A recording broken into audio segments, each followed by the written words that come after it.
el 11 de febrero se llevarán a cabo los premios Estrella de Mar, que distinguen a las producciones más destacadas de la temporada teatral 2019.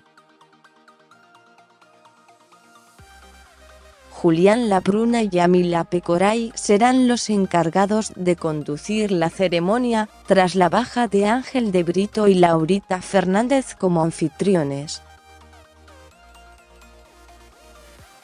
Sugar, el musical protagonizado por Laurita Fernández, Vico D'Alessandro y Federico D'Elia, se perfila como la gran ganadora con 9 nominaciones en las categorías: comedia musical, coreografía, escenografía, vestuario, iluminación, producción artística, dirección, actuación masculina de reparto y revelación.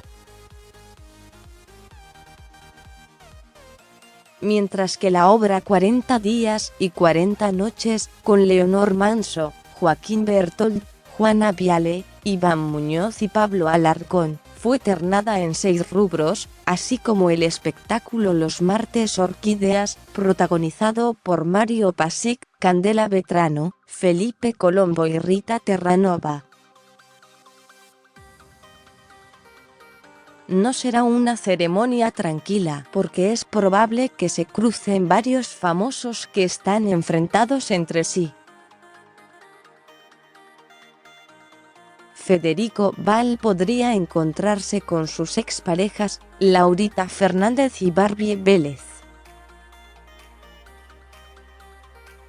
Mientras que todavía está vigente la restricción perimetral que tiene con Nazarena Vélez.